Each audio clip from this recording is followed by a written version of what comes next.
Recording is on. Great. So welcome everyone to the Bitcoin Designathon presentation call. Today is Saturday, May 17th. This is the second presentation call at a later time zone. And we have a pretty full house today, so we'll go ahead and get started. My name is Eric. I'm a Bitcoin Design member, contributor. You've probably also have maybe seen me in Discord. I've been helping out with feedback when I can and doing some eCash design. So I'll be kind of hosting this session, just walking you guys through. And also, if at the time that you're presenting, if you're going over time, I might politely kind of chime in, but we'll explain that. So let's go ahead and get started. First off, we want to put a big thank you to our sponsors who made this event possible and have supplied not only sats, but also plushies and gift cards to the Here Comes Bitcoin store. So we'll start with them. We want to thank our friends at Here Comes Bitcoin for their support. They're offering a lot of swag and merchandise to various prizes. We want to thank OpenCash, opencash.dev is an organization that helps promote digital cash, primarily focused on eCash. They're sponsoring the eCash Design Note Challenge. The Bitcoin Design Foundation, crucial. Their mission kind of perfectly overlaps with the Bitcoin design community, and their support has been instrumental in throwing this event. Blockstream as well. Blockstream, very great Bitcoin company. They do a lot of excellent work on the infrastructure tooling side, and they also manufacture the Blockstream Jade hardware wallet, so which is a prize as well that some participants will be winning. And then the Plan B Network, they host the Plan B conference in Lugano, as well as just provide really good Bitcoin educational resources kind of across the board. So yeah, big thank you to all these organizations who participated, sponsored, and supported the Bitcoin Designathon. Wouldn't be possible without them. So huge shout out to them.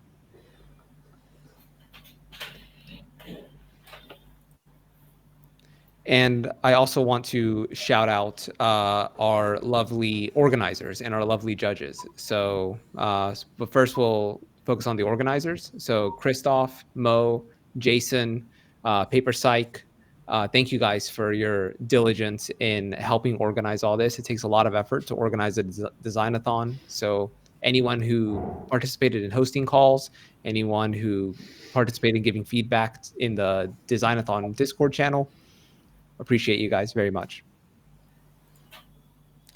And we also want to give a special thank you to all our wonderful judges, which we have some on the call. I see Ale is here, the senior product designer from Proton Mail. We really appreciate them volunteering their time to be a judge. Excellent, talented product designer as well. We have John Bahari, who you all may know. He helped with the last Designathon, and he used to also host hackathons at Bolt.fun. Legends of Lightning is one you might have heard of. We want to thank Bazak, who is the head of design at Blockstream, for providing their guidance and their judgment. They were on the last call giving excellent feedback and providing great questions. Then for the eCash Design a Note Challenge, we have a special guest, Tom Bradley, who you may or may not be familiar with, but he is a very well-known banknote designer. He helped design Offline Cash, as well as the Nayib Bukele Bitcoin dollar that you might have remember from a few years ago, released by Bitcoin Magazine. He also has a book, which I don't think will show up because of my camera there, but it's called Art and Money. So check out his book as well. We want to thank Sahil, who is one of the organizers at the Austin Bitcoin Design Club, and he's also the writer behind Studio 21 newsletter, which is definitely a newsletter you should subscribe to if you're into Bitcoin. He provides a nice monthly summary of Bitcoin events. And then we have Paper Psych, who is a community member and organizer at the Bitcoin design community and helps organize events at BitShala. So huge thank you to all our judges. And then this event would be very boring without any participants. So anyone who participated, whether you were on calls, in the Designathon Discord channel, anyone who is submitting a project, thank you all for taking your time and participating in this event. it's Designathon, and the more that we get this kind of design energy in the community, the stronger the Bitcoin design will be. So you are helping push Bitcoin design forward just by participating. So thank you, everyone. So let's get into it then. Just a quick summary of how this will work. We have a lot of people, and we're encouraging anyone who has participated and worked on a project to share their project. And ideally, we want 10 minutes max. So you'll have about 10 minutes to present your project. A good kind of metric is take 5 minutes to give a summary of your project, explain your design rationale, explain your process. If you have team members, explain who did what, who contributed where. And then we want to have 5 minutes for questions. So we want to open the floor for organizers, participants, anyone that wants to ask questions in the form of a Q&A. Please feel free to do so. If you're getting close to the time period, I'll probably chime in with a gentle reminder around the 2 or 3 minute mark, just saying, hey, just there's about 3 minutes left, just so we can make sure that we get everyone. So let's get into it. Does anyone have any questions before we pass the mic over to the first participant? No? All right. Would anyone like to volunteer first? If not, I will sacrifice someone. We'll go. Excellent. So go ahead and take it away, Stephen. Okay, give me just a moment here to get my screens situated. That is our thing. All right, let me get a screen share going here. Entire screen. Okay, can everybody see my screen okay? All right. So this is Zapcaster. Deeksha is also on my team, so she may be chiming in throughout the presentation as well. So this is a design exploration of Bolt 12 subscription payments. So let's dive in. So the kind of current landscape with podcasts right now is that there's obviously a ton of them out there in the world. The kind of default model is an ad revenue based model. And this works because it can be highly lucrative for creators, but it's also a problem because you have to reach a certain scale before you can get that ad revenue usually. It also creates a worse experience for users, and that we're frequently pressing skip to get past the ads in our favorite podcasts. And then you could argue that it might make the podcast creator dependent on the views of their advertisers, like a social supply chain, like don't piss off the advertisers with your content, right? We have this thing called value for value. It's been a big discussion in the podcast community. I run a podcast. Some of my friends run podcasts. And we were kind of urged to get into this podcasting 2.0 thing. Our experience hasn't been super great with it. It relies on key send, and without getting too deep into the technical specifics, typically key send, a lot of times it requires people to set up their own Lightning node. That's obviously a high friction process for users. You could also use fountain.fm and not run your own node, but then this means you have to use a custodial wallet, right? Fountain.fm is a custodial wallet. So it's like you can either have difficult or you can have custodial. We don't have this like beautiful cypherpunk, self-custody, easy to use podcast listening and creating experience. And then the thing about it is, even if we fully remove the friction from podcasting 2.0, we have this problem where it's like the podcast creators are just reliant on their users being like, sure, I'll send you a tip for today's episode. Sure, I'll send you a tip. You're kind of like holding out the tip jar all the time and begging for support. So, what we were thinking of with our project is, what if there is a better way? What if there's a way for a podcast creator to be able to get direct support from their fans in a way that is more consistent, gives you a more guarantee, not total guarantee, but a higher guarantee at least of consistent revenue through the forms of subscriptions, and also let the users be able to maintain self-custody over their Bitcoin.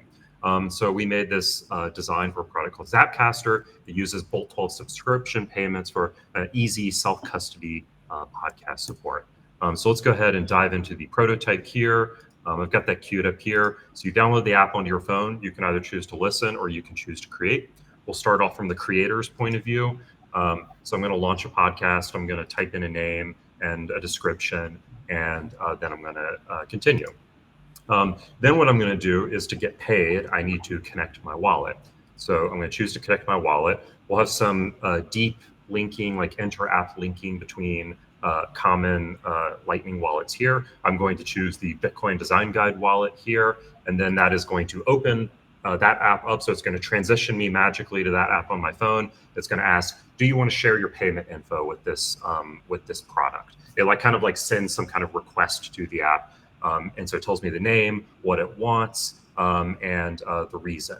And I'm going to say, yes, please share the payment info. And really, it shared a Bolt 12 offer under the hood with the app, but we don't really make the user copy and paste those strings.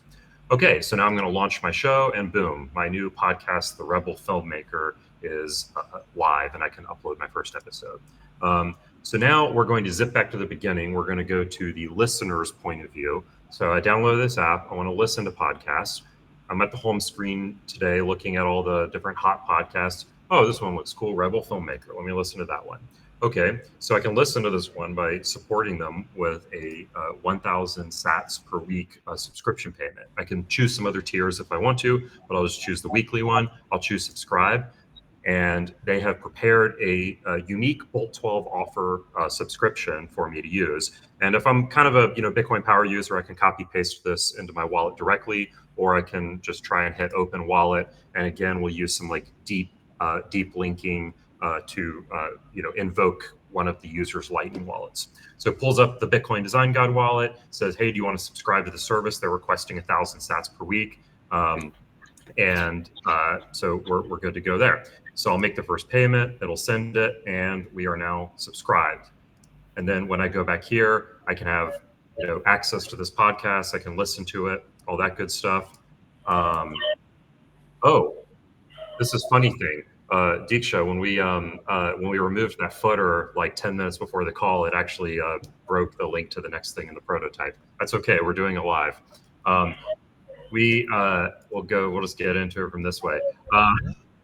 Whoops.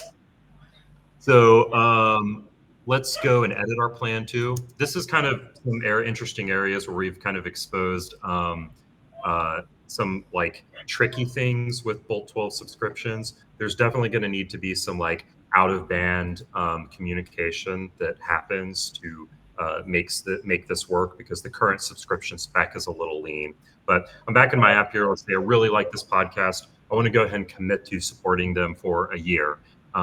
So I'm going to go here and say I want to change my plan, and I'm going to choose year, then confirm. Very similar flows before. Takes us back to the wallet. It's saying that we can modify the subscription. It now wants 10,000 sats per year, and I'll make a payment, and we're good. And now the plan has changed. And then similarly, if I want to cancel the plan at any point in the future, I can hit cancel. They'll try and beg and plead for us to not cancel the subscription. We go back to the wallet, and then there is a cancel subscription feature built into the Bitcoin wallet. Cool. So that's basically our prototype. And a friendly reminder: 3 minutes left. Cool. Appreciate it. So I'll go into a little bit of how we built this. This kind of started with a conversation in the Bitcoin Design Discord that Connor Okus raised about how subscription payments are being re-added to the Bolt 12 spec. You can see that PR here on GitHub if you're curious about that. So from there, I kind of wrote like a project spec with an idea for how this should work, and I posted this to Discord for everyone to see. Then we wireframed out an idea, and so this was basically a series of exercises in FigJam to just very quickly sketch out what I felt were the absolute most essential, critical user flows for a subscription-based service. Then after that, we got on a UX research call with my friend Jordan Bravo, who is both a podcast listener and a podcast subscriber. So I did a UX research session here, and this is the transcription. And some of the highlights are here and are also linked to in Discord. And then Diksha went through and created these beautiful renderings. She did all the polished versions of the screens that you see here. that are based off the flows. And then we used the Bitcoin UI kit to create the like Bolt 12 subscription wallet, which is like, so we kind of have like two apps here. We have like our Zapcaster podcast app, and then we're using the Bitcoin UI kit to demonstrate what a Lightning wallet, how it might integrate the subscriptions into it. So yeah, this is our team right here. We've been working together over the past 6 months or so here a lot on Bolt 12 related projects together. So this seemed like a natural next step in our work together. And that's what we got. Nice. Nicely done. And right at time. You actually have a couple minutes left for questions. But yeah, that's awesome. Thanks for walking us through the entire process, sharing an interactive prototype. Really good stuff. Does anyone have any questions? Yeah, kudos to you guys to continue your working relationship as well.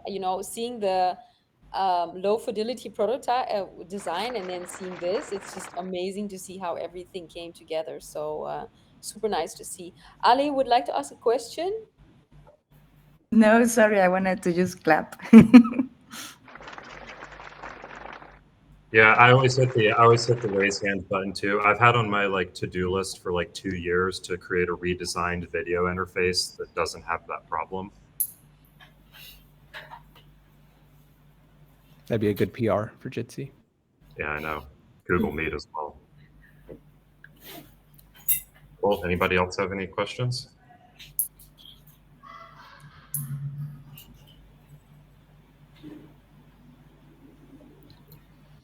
Cool. Well, you can find us on Discord if you're interested in participating in the project, or if you have any questions later. We're in the Bolt 12 podcasting channel in Discord. We got a question in the chat from Oh, Yashraj. the chat's here. It says, can you talk about the UX for making the subscription payments themselves? Yeah, I can riff on that a little bit. It's a little bit tricky, right? Because the Bolt 12 subscription is actually like, at the protocol level, there's not like a whole lot of stuff in there for like add new, like update subscription, edit subscription, cancels, or pretty much all it is add subscription and cancel subscription. And so, how to put this? There's kind of this interesting technical problem right now where it's like, if you want to have a wallet that's self-custody, then the subscription needs to be managed inside of like that wallet itself. So like that's where in our flows here we have like these wallets, like the Bitcoin Design Guide wallet, the kind of generic Bitcoin wallet, right? And that's like where the actual subscription is managed. The wallet is basically like waking up once a week or once a month and deciding, hey, I need to send a payment on behalf of the user. So that's fine and all, but then you have this idea that like, well, the subscription that you're making is some other service, right? Like it could be like a grocery delivery service or a movie rental. In our case, it's a podcast. But the point is that the service that is providing the subscription is a different company. It's a different app, and so there needs to be a way to for the product or the service and the Bitcoin wallet to be able to talk to each other. And we're kind of hand waved a lot of that away for the purposes of just making a nice UX for the Designathon. I think in practice, it would probably use something like Nostr Wallet Connect or some kind of way for the wallet and the app to talk to each other. But right now, I basically see it as like, you can kind of see your like, the product you're buying in the app itself, and all of the actual subscription stuff would be the actual like consenting to the subscription would be handled within your Bitcoin wallet. And to make this user experience as good as possible, the engineers need to give us a really great way for the Bitcoin wallet and the product to be able to talk to each other. So we try to make it as clear as possible in the service of like, this is the amount that you're subscribing to, and this is the description, and this is like the contact that it's going to, right? But it will kind of rely on a little bit of engineering finesse to be able to, make this as good as possible for users. Nice. Yeah, great explanation. I mean, I have some more questions myself, but in the interest of time, we'll move on. I will say that there is a Bolt 12 podcasting channel on the Bitcoin community Discord. So if you have any questions for Stephen and Diksha, just jump in there and I'm sure they'll answer them. Cool. Thanks, everybody. Thank you. Thank you both. Excellent work. Does anyone want to volunteer to share their project next?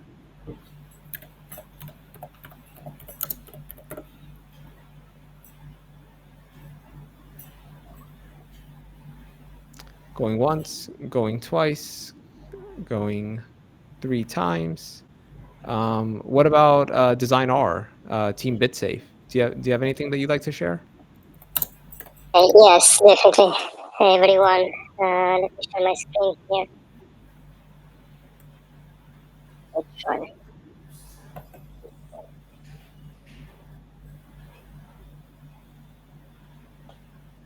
Alright. Can you see my screen? Looks like it's loading. Yeah, we can see it. Okay. So here is SafeBits. With this project, I wanted to embrace 3 major ideas. One was to improve Bitcoin Safe. That is a desktop application, a desktop wallet to manage on-chain transactions. The second one was about accessibility, so how I can leverage and apply accessibility standards to this project. And the third one was about self-custody and guidelines for organizations, or anyway, guidelines to use and leverage the multi-sig. It can be for organizations, individuals, anyone interested to have better management of their keys. So how I handled this project, as I mentioned here, are the 3 major circles that I try to merge together. And I started from the branding. So from a branding perspective, I say, okay, this needs to be a product, and I want to give it an entity. I need to be simple, minimal. That's why I use as well a gray for the logo, that, with this deal of light themes and dark themes. I found sometimes there is an issue, so to keep it simple, it's gray and orange. Orange obviously is for Bitcoin. And designing some icons for the hardware wallet that we're gonna deal with, and some emojis just to simplify and speed up the process of designing and use them to communicate a bit and give a bit more tone to the communication, let's say. So second step was to identify the persona. So who gonna use this tool, and who are in which way. Obviously, multi-sig is an embedded feature on Bitcoin. Not many know how to use it, and only who, let's say, has large amount of funds at the moment is interested to learn more. Even if he's interested to learn more, there is a big learning gap to put in place certain practices to reach the best standards. And the other issue is like synchronizing people in multi-sig. Not everyone has the same knowledge, so it's hard sometimes to explain and create the dynamics that allow the multi-sig to be successful, let's say.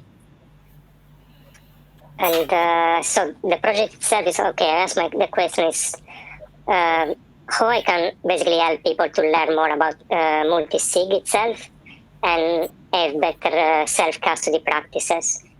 And the metaphor I found to do this, obviously, it's signing a contract in real life, and that's what it's all about. I don't want to call it smart contract, but it's literally a contract that needs to be signed between 2 or multiple parties, and everyone has a keys. Another metaphor I found was basically the Bitcoin storage is kind of a door, and this door has a multiple keys, let's say, to be open. So that's kind of the metaphor I found to explain better this concept to newbies and people that's not aware about multi-sig, or this jargon that only geeks usually are aware of. The tool I choose obviously is Bitcoin Safe, because it's a recently new application that is working at the moment only on desktop. As it presents itself with really unique features, and one of them is the chat and sync, they leverage the Nostr protocol to enable basically even signing transactions remotely. So once the multi-sig is set up, the parties can be distributed anywhere in the world and have an internet connection, and they can safely send transactions through the Nostr protocol. It's encrypted, it's safe, and I think it's a great feature to have and to use a sovereign tool. There is no third parties involved. Sorry? Okay. You have your backup, right? We're going to mute Ariel. It sounds like you have a hot mic. That was a question. The other feature is a guided approach. So you want the user to be guided through the onboarding and how to sign transactions. So I think it's a great feature as well. This remove obviously possibilities for mistakes. And another great feature is the categorization. I think it's one of probably the only application that allow to categorize transactions and addresses on top of the labeling as well.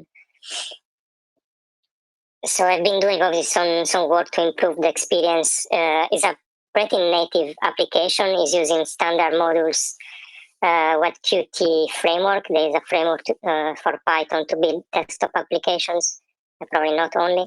So I've been learning a lot about Qt framework. They provide a Qt designer tool, so you can build application of the UI.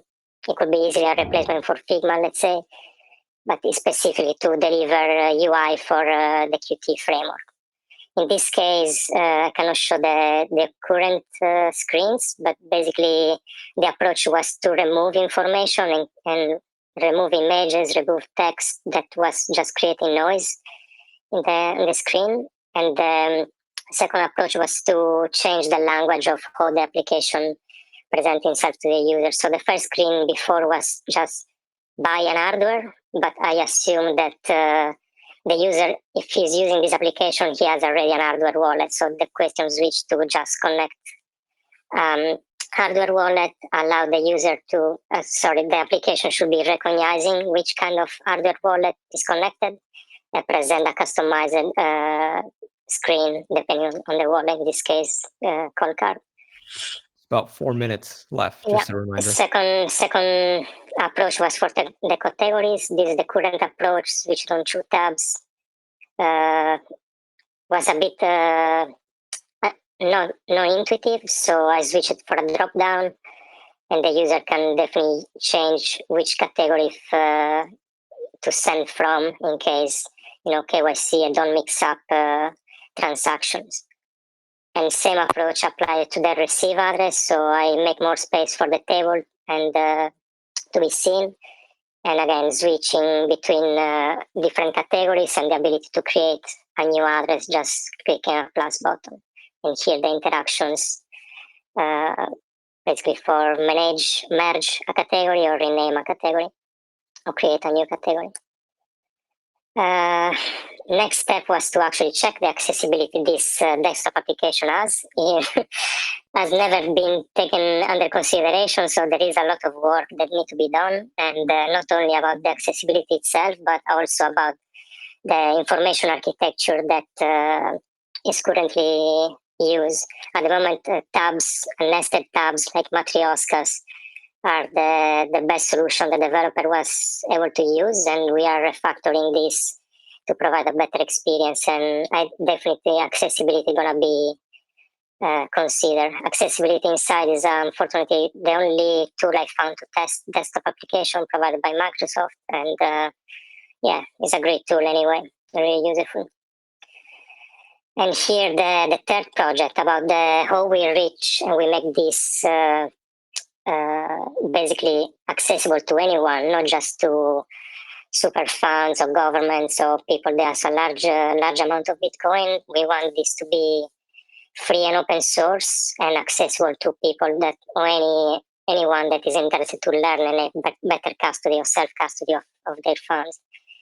So I started building a flow chart to define all the steps that this new protocol, let's say, to follow want to have and consider. the contents have been mostly filled by a comparison that's been done at the beginning by the three most common, most known, actually, that I know the only one present protocols to manage self-custody funds for organizations. Glacier, 1 minute left. Cerberus, and BTC Guide, and has been providing great insights to define the whole process itself and understand the various, because each one has different use case as well. One is offline only use, and others focus on security, and so has been a great evaluation. So what I've been building is basically a website. It's called safe.btc.pub. It's accessible, it's live. I've been working in public since the beginning. It's a project that is born through basically for the Designathon. Again, I just wanted to merge these three ideas and create something, and I came up with an e-learning platform. So basically the knowledge gathered here is going to be provided through e-learning. And obviously accessibility, I use various tools to test the current application. Again, the application is here. The learning tool is basically a website. It's here. Give it a try. There is a lot of material, probably uncategorized, still work in progress, and hopefully give you a good overview of what multisig is and how to better use it. And basically that's it. I want to thank as well all the contributors. They've been dropping insights and feedback along the process during these weeks. And thank you very much everyone to just drop by and say something about the project. It has been really useful to receive feedback. And if anyone has any question, I'm happy to take it. Otherwise, feel free to reach out on Nostr, Discord for any question. Awesome. Great presentation. I think we have time for maybe one question, if anyone has a quick one before we move on. Would anyone like to ask SafeBits a question?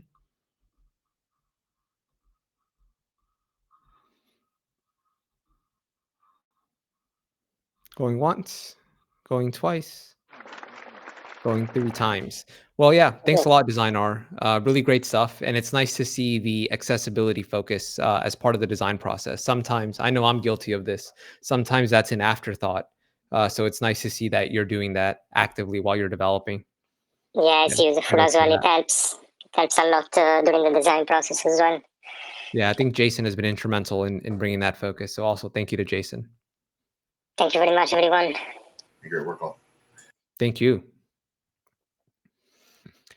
All right, so that was Team SafeBits. We'll post a link to the website in the chat so you guys can check it out as well. It's on Discord as well. So would anyone else like to share their project?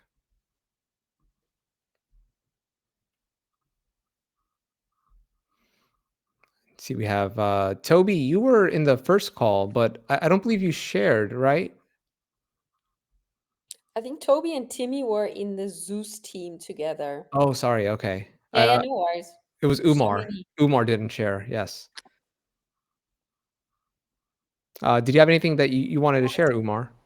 Yes. Hi, guys. I'll be sharing my screen in a bit. Sure. Just give me a sec. Hate to put you on the spot, but sometimes it happens. That's fine.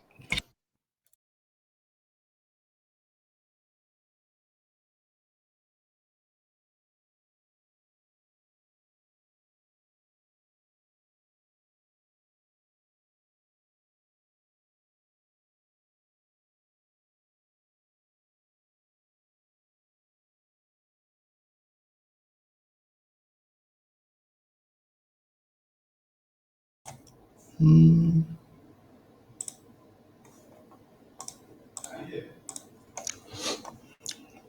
you guys see my screen? Yes. Yeah, we can see. Okay. Awesome. All right. So, hi everyone. I, Johannes, and Lola, we worked on BitTerms. So for BitTerms, we're helping people understand Bitcoin one word at a time. So I'm just going to blitz through the presentation, and Daniel will proceed with the prototype. So yeah, the problem we're trying to solve, right? Bitcoin is growing fast, but the language around it is still difficult for new users. Now there's something there's a bias that we have as tech savvy people. Like, we are in the space for a while, and we believe every single person is supposed to understand certain terms. But from conversations we had with people throughout my journey into Bitcoin, and also for the purpose of this Designathon, we met more people, we had conversations, and it was still pretty much the same problem. There's so much complex jargons in the Bitcoin space, and since we are gunning for inclusion, we are gunning for more people adapting to Bitcoin, it will be best to start with understanding what it is. And the way we are trying to solve that is to simplify those complex jargons. And millions of people who could benefit from Bitcoin are left out because learning is too hard. Now, what we did with this particular project, we went ahead to go to the grassroots, like the market women, the people that do not even have a computer, those that use their smartphones to send money via mobile transfer. We try to understand, okay, do you guys know about e-money? Some have heard of Bitcoin, but most of them do not understand. Some think, oh, it's scam. Some think it's something bad. But during the course of this, we're able to educate some folks. We're able to let them understand certain things. But it turns out that if we want to speak their language, we have to break it down to like an understandable chunk. So our solution, BitTerms, creates a simple visual first glossary that breaks Bitcoin concept down into friendly explanations and illustrations. We make Bitcoin easy to understand, one term at a time. So what we built a glossary with minimalistic interface. We have each term accompanied by an illustration, and then we have a feature that allows users to suggest a term. So if you come on the platform, you don't see a word, like for us, the tech savvy ones. If you find a term, you don't find a term in the platform, you can suggest a term. Yeah. And then who it helps? It helps new Bitcoin users understand Bitcoin basics without confusion. It helps students and tutors to teach new people with clear language. It helps grassroots communities to accessible Bitcoin knowledge, even for non-technical audiences, and then developers and builders. So yeah, this is what we have. Once Daniel is done with the prototype, we're going to talk about what next. So Daniel, the floor is yours.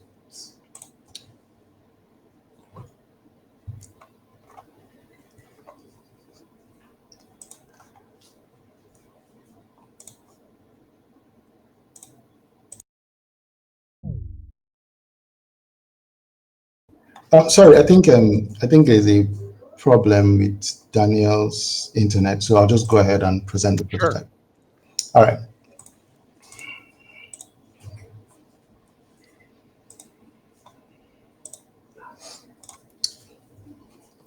So yes, is my screen still visible? Yep. Awesome. So yeah, we built a website that has, it's a glossary, but with a twist. So on the hero section, Bitcoin terms finally made simple. Users have the ability to search for whatever words they're looking for, and they can see top searched words and then click on it and get more information. We have a brief overview of what BitTerms is. You can click to see all terms, or you can just, keep on scrolling to see what the page is about. So we're helping people understand Bitcoin one word at a time. These are the key the major things. So term simplification, illustrations, and then how to contribute. So I'm going to go straight to suggest a term. So if you want to suggest a term, you can come see the criteria for suggesting terms, and then you can name a term, give a technical definition, and then simplify definition. This is optional. So once we get this, we can pretty much simplify it for you. Or if you think you can simplify it better, then you go ahead. You can also upload illustration of your choice, or you leave it as optional. That's one. Then you can also see more details on the simplification guide. We can get to see illustration guide if you want to contribute. As one of the things we want to do with this is to leave it as open source. So if you want to contribute for the illustration, you can see the guide and contribute to it. And then how to contribute, you have your own guide on how to contribute. Now let's go to the terms page. So this is how the term page looks like. So it's a list, a glossary list of different words. So for example, accessibility, you can click to see more. So it's simplified definition. It just means making sure everyone, including people with disabilities, can use Bitcoin apps. That's simple, that's straight to the point. And then if you also want to see the long technical definition, we also provided it there. And then you can see the illustration that matches that particular definition. 5-minute warning. Oh yeah, pretty much done. So yeah, you can click and see more definition, and that's pretty much it. So what's next for this particular project is we want to keep it going. There's more ideas. We want to make it like a full-blown education platform where we can include things like language translations for more people in the grassroots, like Hausa, Igbo, Yoruba. We can include French, we can include Spanish. We have more ideas, and this is supposed to be an open source project where anybody, anywhere can pretty much contribute. So that is what we worked on. Any questions? No, thank you. Nicely done. Great prototype. We had a lot of positive feedback on your typeface selection. I think it's a really good complement to just the overall theme and purpose of what you're building. Does anyone have any questions for Team BitTerms? I have a quick one. Who did you mention you were working with? It was you, Daniel, and did you mention a third person, or was it just you and Daniel? Yeah, I, Daniel, and Lola. Lola. Okay. So the three of us worked on it. Yeah, different skill sets. Johan's, yeah. Johan's as well. Excellent. Yeah. Right. Any questions for BitTerms?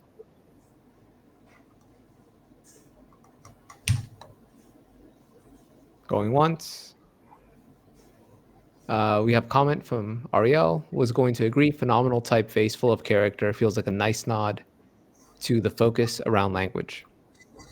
Thanks, Ariel. Thank you. Additional questions? Is it live already? We saw a Figma prototype, but yeah, it's a Figma prototype. But immediately after the Designathon, we're going to make it live. Yeah. Okay, nice. You kept the design simple, so it should be exactly. Relatively straightforward website implementation. Yep. Simplicity is the key for this. So anything complex, we'll try to shy away from it. 100%. Yeah. Awesome. Thank you, everyone. Thank you. Thank you, team. All right, who's next? We have Arjun. Did you want to share, if I recall correctly, did you share some eCash note designs at one point during the jam session? Or am I mixing you up with another participant? No, okay. So yeah, are you just here for the show? That's cool too. Anyone else? Arjun working on Zeus. Okay, did you want to share anything, Arjun?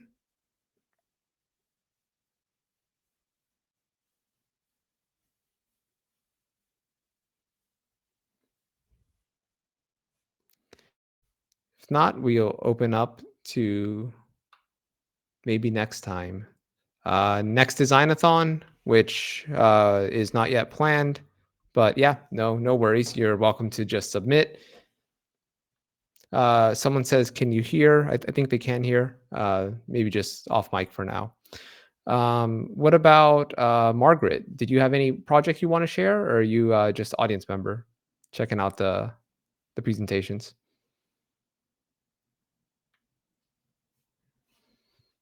You want to present? Excellent.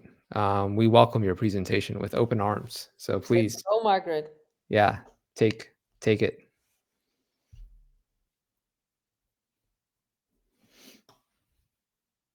Oh, but your mic is not working. Okay, well, I could, if you're using Figma, what you could do is share your screen and then have like notes on the side.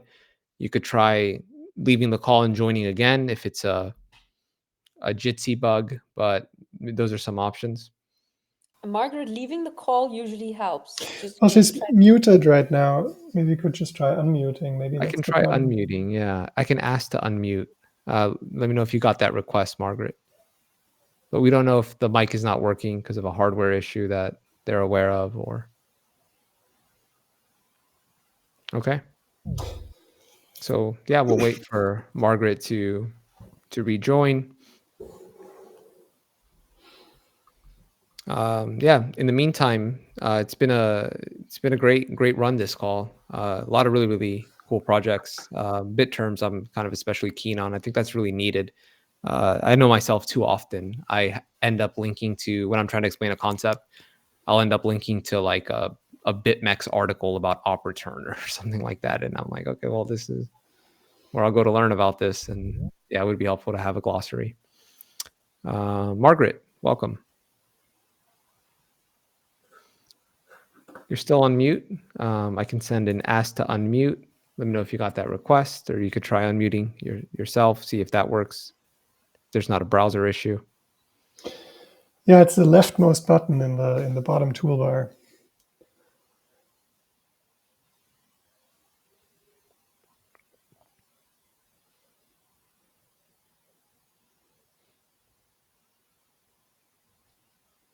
Still not working. Okay. So I'll send one more ask to unmute. I don't know if you got that request because it looks like your mic never went off mute. So if the mic was working, we wouldn't get the input. But if it's technical issue, then we can maybe move on to another participant. And you can still submit your mic is on. So I think the issue is the actual unmuting on the Jitsi software. So do you see the microphone at the bottom left? If you hover your mouse to the center of the Jitsi browser window, there's a toolbar at the bottom. The bottom left, there's a mic icon.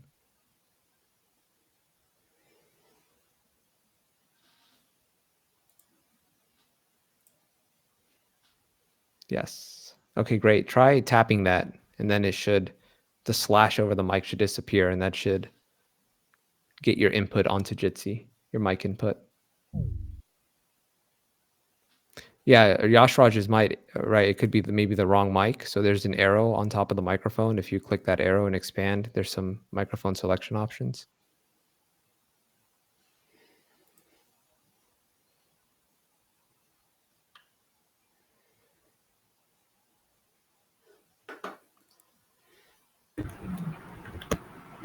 Hello? Yeah, we can hear you. Excellent.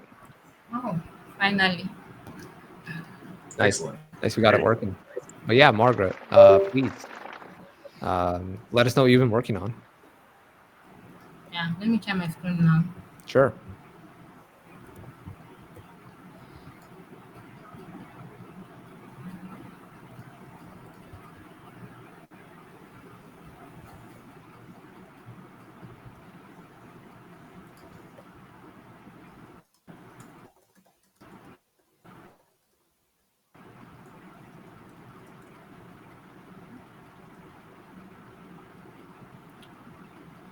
Oh, hello?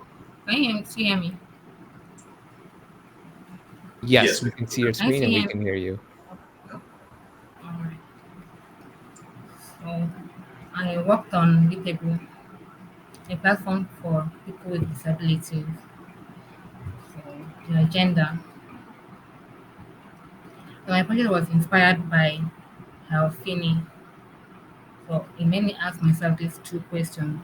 What would he have done to improve accessibility in Bitcoin? And what if a Bitcoin wallet was designed with accessibility at the core and not as an afterthought? So I carried out the research.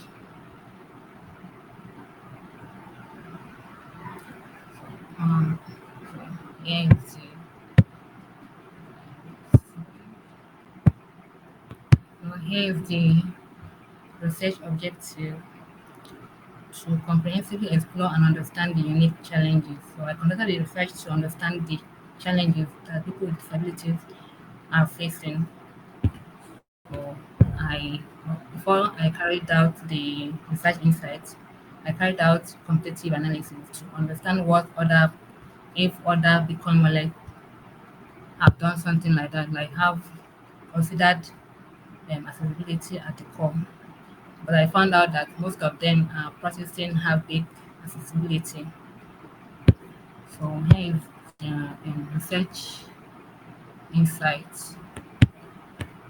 People with visual impairment, like blind people, they are the most disadvantaged. And for then for auditory impairment,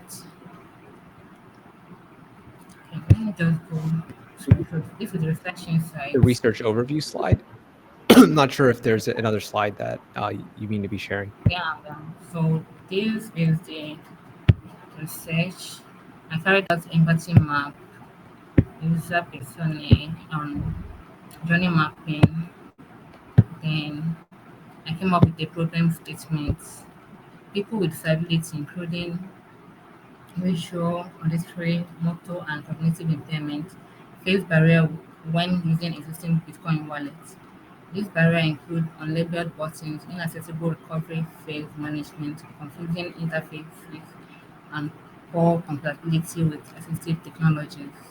As a result, many users are unable to independently onboard and manage their crypto.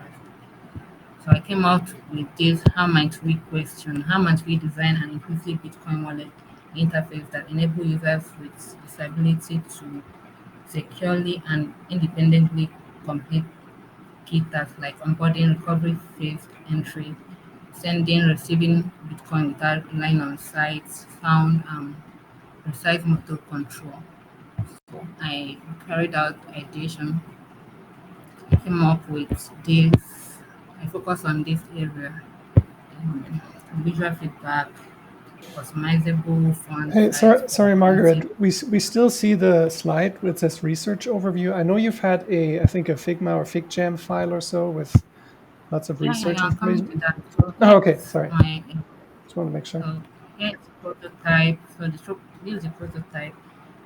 So here I implemented the the key ideas. Like here, this is the dashboard, the wallet dashboard. So here is a toggle for easy mode for cognitive impairment impaired users. Then this is voice control. This I did it twice for this one for people with motor disability and low vision. And here you can increase the size of the text, and here you can change Hey, we the. can't Sorry, see Mark. anything. Yeah, you need to We're do. really sorry to interrupt. We can't see anything you're trying to show us. Oh, okay. Oh, So sorry. Yeah, maybe I, try sharing the entire screen. Now, oh, I cannot. This is field jam.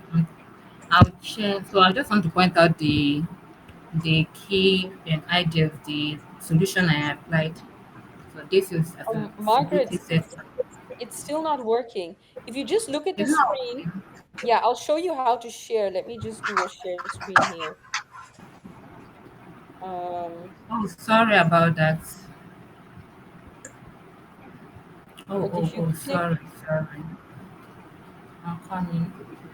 if you click entire screen, there, that's better. There we Oh, Yeah. go. you're not seeing it. Oh my God. Sorry about that. Oh wait, is that Mo's screen? no, that was my screen. So what you Wait. could do is hover over. Sorry. I didn't realize you're not even seeing it. Sorry. Okay. Sorry. Sorry. So, can you see it now? Yes, we see Great, the great, great. research. Yep. Okay. So, yes, like I said before, I carried out a research to understand the user's pain point, the challenges they face. So this is what I came up with. I first of all carried out quantitative analysis to understand what other Bitcoin wallets are already doing. But I found out that they are doing half-baked accessibility. So this is my research insight here. And this is the empathy map. this is the user persona. This is the user journey map. So I carried out this, I created this journey map to understand at which points that the users are finding challenges the most. So I came up with this and grouped all the insights together, all the pain points into themes. So this one is inaccessible interface, lack of multimodal feedback. Then this is my problem statement. This how much we question. So this is my brainstorming here. So I did design recommendation according to each user's for visual impairment, high contrast UI, screen reader level for blind users, moto, keyboard nav, assistive device support. So after everything, I tailored it to focus on these solutions here. So here is the so with this I came up with I need to share my screen again with BitAble.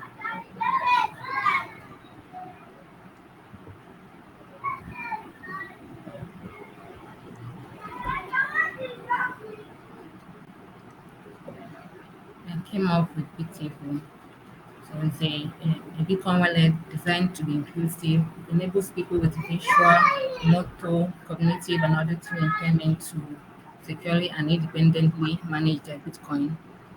So what Bitcoin aims to do to create a wallet experience that enables secure, independent use without relying on sight, sound, and fine motor control. So let's go back to the Figma Jam.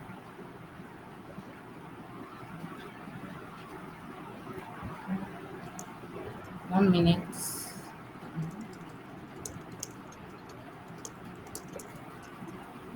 So here is the board for the Bitable wallet, Bitcoin wallet. So I applied the solutions in like this. Bar here is for using mode to simplify the interface for easier use for the cognitive impairments. Then this is voice control. This voice control is for people with a visual impairment. They can toggle this button to speak to the to command and then give command to the wallet what they want. Then also I have another mic here, but this I trying to put this in for motor um, disability so that they can be able to for large tab area, target area. Then this is a feature that I want to put on the mobile app for the auditory disability impaired so that when since they cannot hear, when they receive a notification, their phone vibrates on their hand. That way they will know that they have received a notification. So here you can increase the text in the text size. Then this here you can change the theme of the site to black mode and dark mode or high contrast. Then here is accessibility setting. So let's go to the prototype. 1 second, please.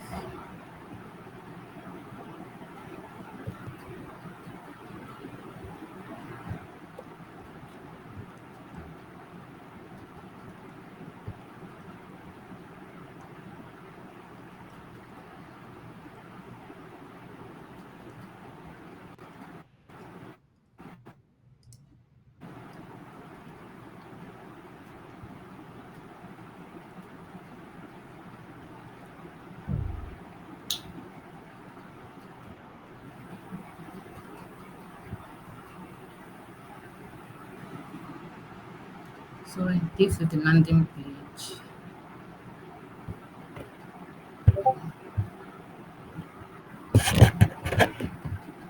We're going to it. So here is sign up.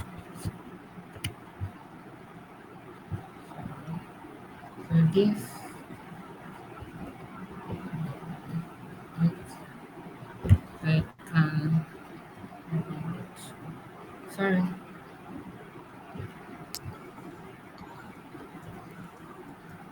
we're getting close to time, Margaret. But if you're able to share the prototype, we'd love to look at it. That's the prototype. Can you see the prototype? No, not yet. The screen's not being shared Oh. now. You cannot see the prototype. I thought you were showing. No, I think you have to share the screen again. Can you see it now? Can you see Yeah, this? you can see it. And you have about a minute left, so if you could just quickly run through the prototype. It looks good. Yeah, we can see it. Can you see it? Yep. Yes. All right. So this is the landing page.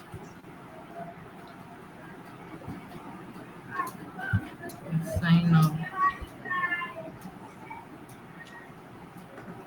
And this is supposed to be here. There is a problem, but I'll pass it to set your accessibility, whether you are motor impaired or low vision. So here is the wallet setup.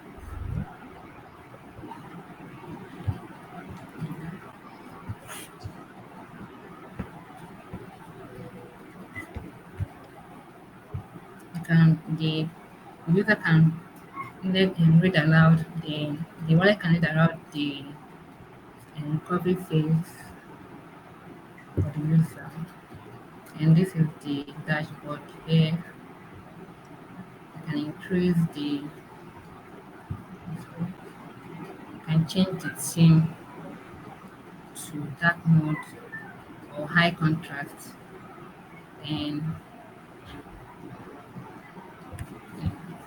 you can go to sorry.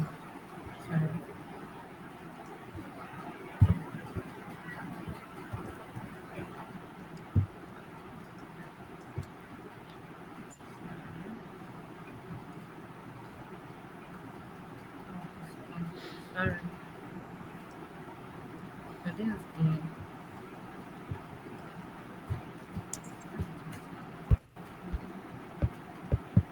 You can also hit right on the keyboard. Just cycle through the screens.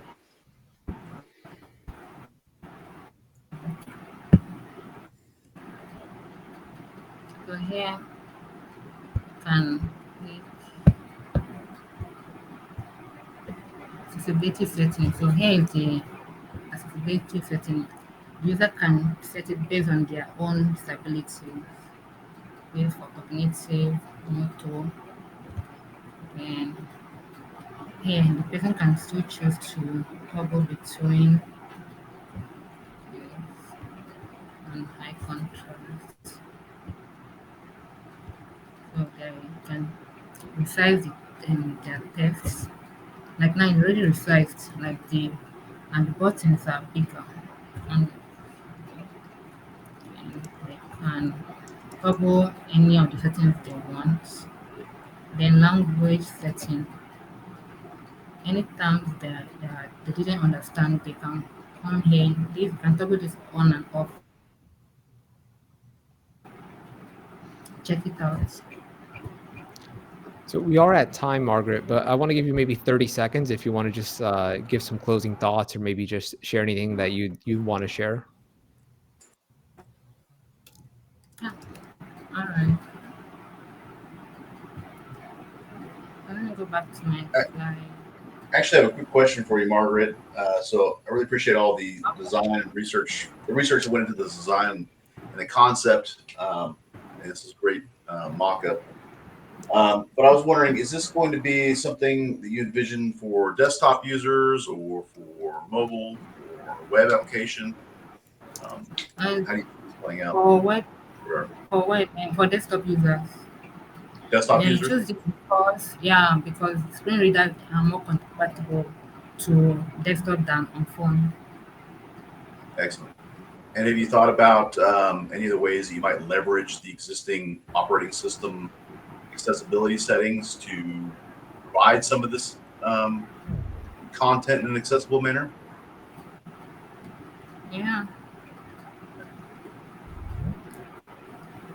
So also, conclusion. So I carried out 30 days start plugin on Figma. So this the left in here, and the design pass more accessibility checks mode and show fewer violations. I'm That's so all. sorry to interrupt. I Yeah. think just to be a bit mindful of everyone's time, I think we should wrap it up. But Yeah, thank you. I'm done. if you'd like to share more of the links and stuff, and don't forget to share the submission link through Airtable. Thank you so much for putting this together, Margaret. Yeah, very thorough. Thank you, Margaret. Yeah. Very nice. Very nice to see the accessibility talks in action, the lessons learned. This Designathon has been really, really good for accessibility. I learned a lot, and it's great seeing these projects actually included too. 100%. So I think we've covered mostly everyone. Was Jonah a team member? No, right? Did you want to share anything, Jonah? Hello, everyone. My English is not very good, so I can present in my native language. It's not a problem. Yeah, what is it? Maybe we can translate. Actually, no, that won't work. But but yeah, it sounds like you speak great English.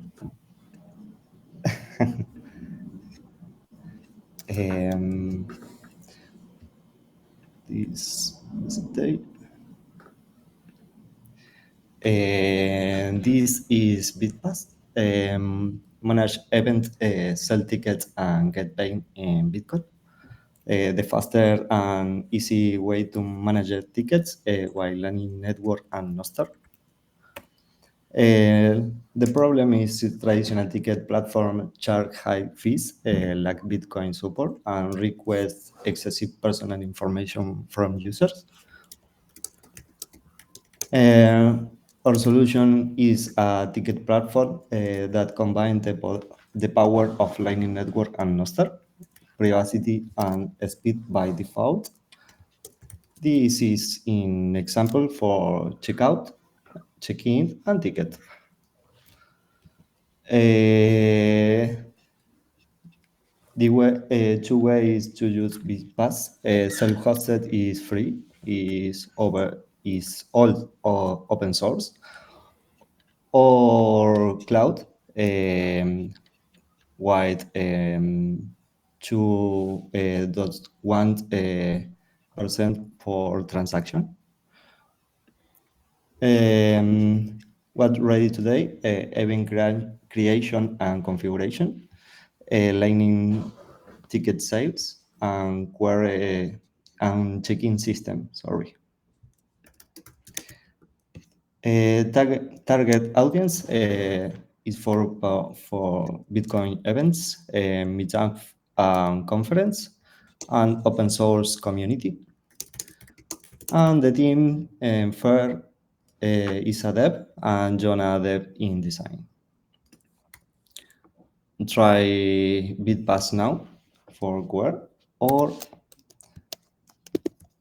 this is a checkout, bitpass.barcel.app. This is an example. Podemos, sorry for switch in Spanish. Podemos agregar tickets, por ejemplo, el ticket general. Podemos a su vez agregar un cupón, en este caso Early Birds, que nos agrega un 20% de descuento. Y podemos completar la compra vía emails con nuestro nombre y nuestro correo, o en base a Nostr con nuestra PubKey o NIP05. En este caso, hacemos un ejemplo. Generamos una factura de Lightning Network, simulamos el pago y perfecto, tenemos nuestro ticket. In the check-in, singing one email on Nostr, or try demo mode, and the check-in. Podemos realizar el check-in con Hey there. un QR. Hello. Hola.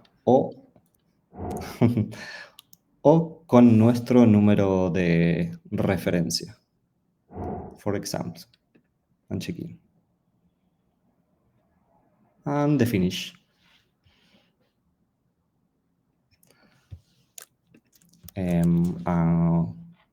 Questions?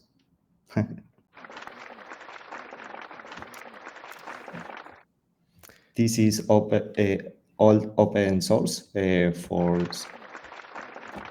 Nice. if you want contributing. Open source, and looks like the repo is live and live demo. So yeah, Yes. awesome job. Beautiful design too. Really like Thanks. the look and feel. We do have a question in the chat from Design R. Great presentation. I'm curious about this project. Has been built during the last 2 weeks. So Yes. it was done during the Designathon.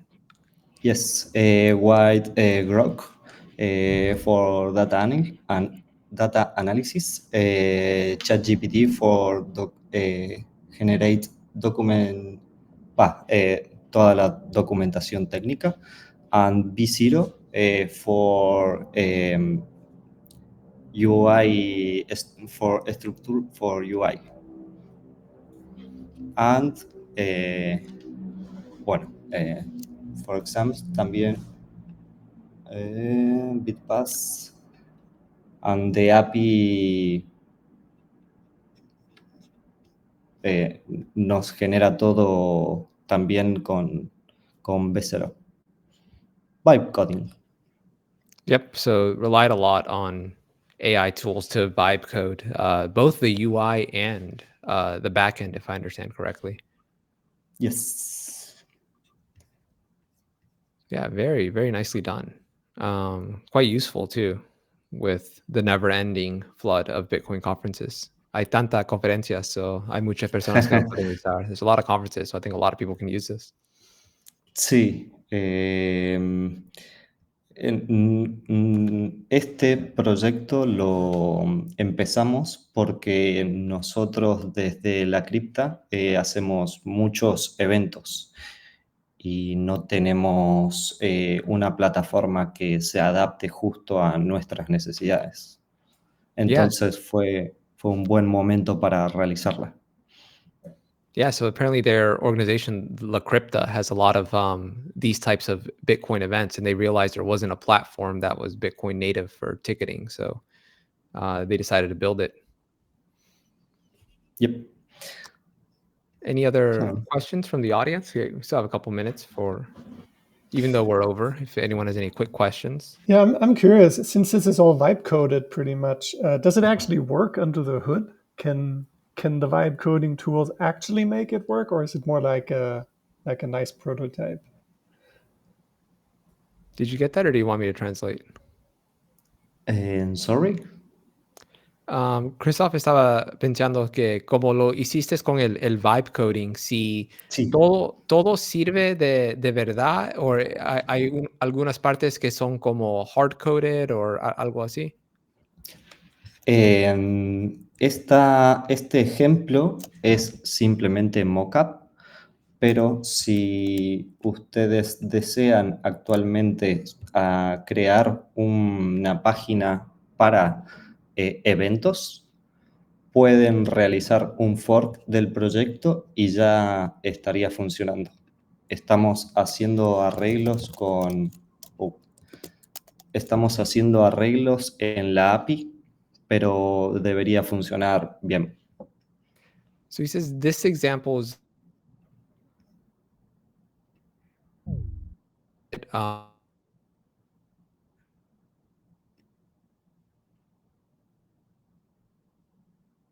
Did we lose Eric now? Yeah, I think so. I'm sure he'll be back. I can also translate if you want to. Please, Ale. Yes, so, si entiendo bien, dijiste que es un prototipo, pero so basically what they built is like a prototype, but they are making everything ready so people can fork it and actually make it something behind. Pero si entiendo bien, es solamente un prototipo, no tiene ninguna funcionalidad detrás, ¿no? Jonah. En realidad no llegamos con los tiempos para mostrar algo funcional, por lo que tuvimos que mostrar el prototipo. Okay, Pero si realizan un fork, tiene si quieren, se los muestro en 5 segundos. So no, they Subir didn't have code. time to put any features behind it. So, but it's ready to fork to actually Sí, somebody's interested. pensamos que íbamos a llegar, pero no llegamos al prototipo funcional. They were aiming to arrive to the function, but they didn't have time. El prototipo funcional tiene un onboarding en el que estuve trabajando, pero lastimosamente la API con la que estamos trabajando estamos teniendo problemas. Dice que también preparó un onboarding que quería mostrar, pero que están teniendo problemas con la API. Sorry, I'm not translating. So yeah, so they prepared like an onboarding that they wanted to show, but unfortunately they have problems with the API. But he's showing there in video. This is onboarding. Very nice. Amazing what you guys have been able to achieve in a short space of time. Very cool. 100%. Bueno, muchas gracias y perdón por lo del idioma. Good work. Well done. Buenísimo.